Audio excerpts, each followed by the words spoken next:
5개의 관이 있다. 그러니까 5개의 관이라는 것은 뭐 이목구비에 5개의 이제 즉 이목구비를 이목구비 4개네요. 4개가 아니라 여기에 눈썹까지 포함해서 5관이라고 얘기를 한 거죠. 그럼 5관이라는 거는 관은 결국 이제 벼슬을 한다. 벼슬 자리를 준다라는 뜻이에요. 그래서 각각의 이목구비에 벼슬 자리를 지어지게 되는 거고, 그 벼슬 자리에 따라서 자기의 어떤 임무와 맡은 책임을 해야 된다라는 뜻이 되는 거죠. 그래서 이제 제일 먼저 채청관. 채청관은 바로 무엇을 얘기하냐면 귀가 된다. 귀자를 써서 귀가 된다. 그럼 채청관의 어떤 의미는 채는 이제 캘 채자예요. 캐다. 뭐 나무를 캐다, 소리를 캐다. 근데 여기서는 청자가 소리청청 아니면 들을청 이렇게 됐다 보니까 사람이 듣는 그 귀가 많은 정보들을 받아들이고 그 정보를 정확하게 옳고 그름을 시비를 가려 들어야 되는 부분이 바로 귀가 되는 거죠. 그래서 이 소리의 옳고 그름, 시비를 옳고 그름, 비를 가려 듣는다 해서 채청관이라고 하게 되는 거죠. 그러면 소리를 가려 듣는다 라는 의미는 귀에서 뭔가 1차적으로 2차적으로 뭔가 이렇게 이 칸막이가 있어야죠. 그러니까 방어막이 있어야 되는 거죠. 우리가 이제 이 광화문이 있고, 광화문이 있으면 광화문 안쪽에는 이제 경복궁이라는 궁이 있고, 그리고 광화문 바깥쪽으로 큰 바깥쪽으로는 남대문이 있고, 동쪽에는 동대문이 있고, 북쪽에 문 아니면 서쪽에 뭐 서대문, 북쪽에 북대문 이렇게 큰 문이 있는 거죠. 바깥쪽에 어떤 이제 이 성이 있고 또 안쪽에 곽이 있는 거예요. 이런 것처럼 귀에도 성곽이 있는 거죠. 그러면 바깥쪽을 크게 둘러지는 이런 모양, 약간 이제 또르륵 말려져 있으니까 이런 모양이 되겠죠. 요거를 이제 외윤이라고 해요. 바깥쪽에 윤이 있다. 외윤. 그리고 안쪽에 이렇게 쭈글쭈글한 모양이 살짝 있는데 요거를 내곽이라고 얘기하죠. 바깥쪽에 외윤과 안쪽에 내곽 이렇게 얘기해서 외윤 내곽이 되는 거죠. 그래서 귀라는 것은 이렇게 외윤과 내곽이 잘 갖춰져야 외부로부터 침입이 들어왔을 때, 외부로부터 침입할 때, 즉 이런 성에 남대문에서부터 외침이 들어왔을 때, 이 남대문, 동대문에서 1차적인 방어선이 이루어져야 되는 거고, 이 방어석이 무너지게 되면 안쪽에 과학까지도 침범하게 되고, 과학에서도 역시 외침을 방어하고 공격을 해야 되는 거죠. 이게 무너지면 바로 이제 경복궁으로 들어가는 거예요.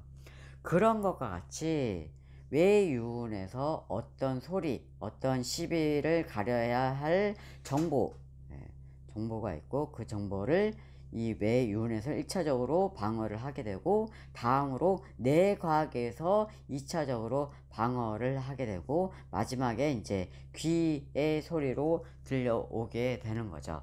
그게 귀의 역할이에요. 귀의 역할이 소리를 가려 듣는다. 이것이 바로 이 채청관에 하는 역할이 되는 거죠.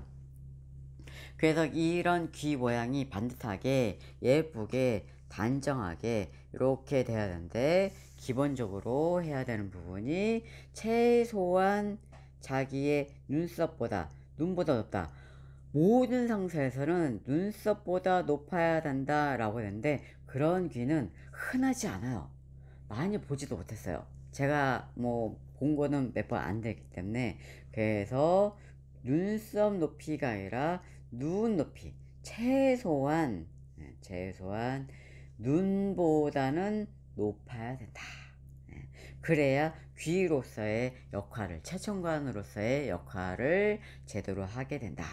그리고 그 다음으로 해야 될 것은 이 바깥쪽 윤과 안쪽의 과학이 서로 잘 조화롭게 이루어져야 되는데, 만약에 외윤보다는 안쪽에 더 과학이 이렇게 삐져나왔을 때 이런 것들이 좀 문제가 될 수가 있죠. 이거를 이제 귀가 뒤집어졌다 라고 해서 이반이라고 해요.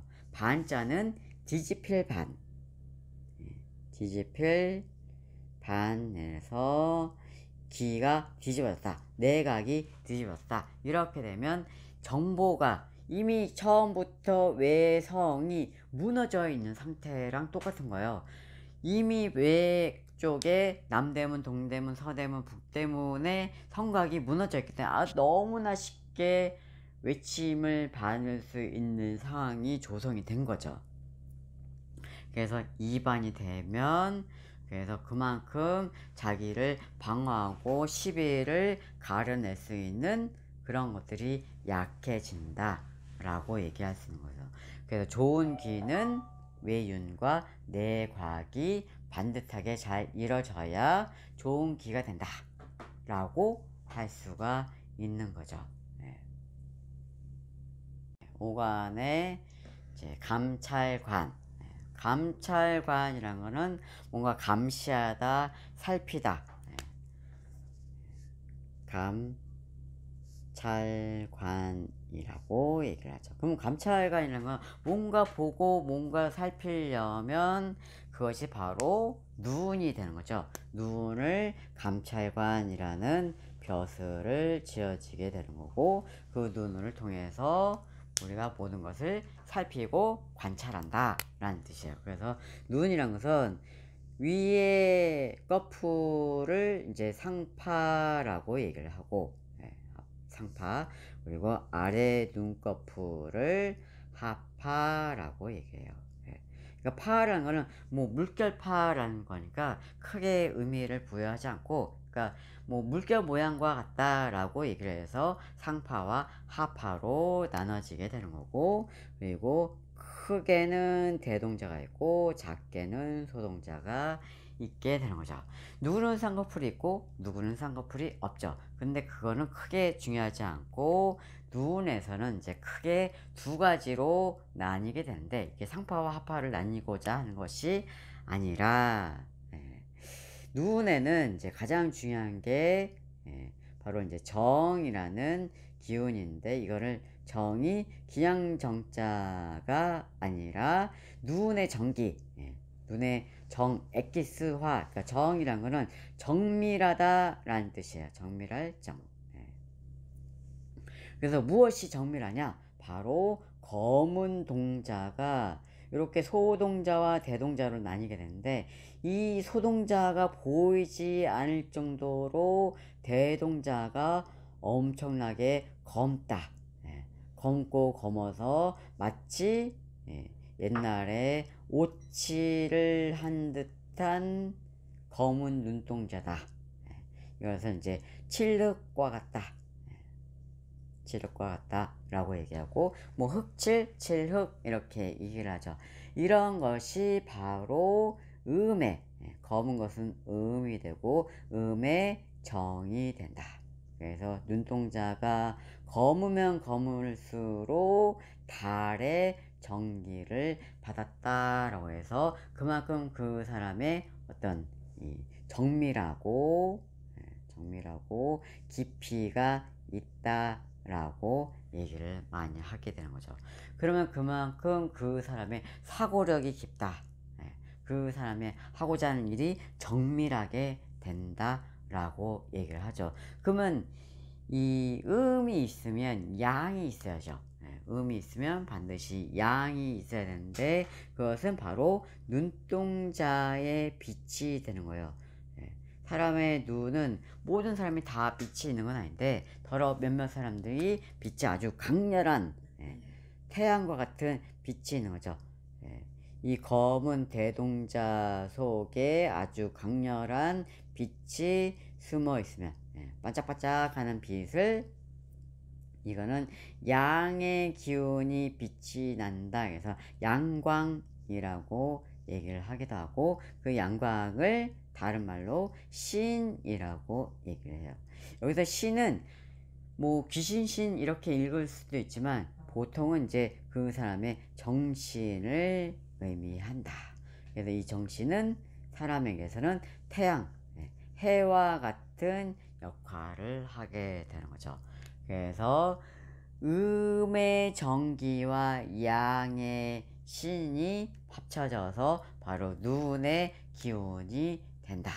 그래서 눈이 이제 색깔이 옅어지거나 갈정이 되면 그만큼 음의 전기가 약해지는 것이고, 눈빛이 약하게 되면 양의 신이 약하다. 이렇게 얘기할 수 있어요.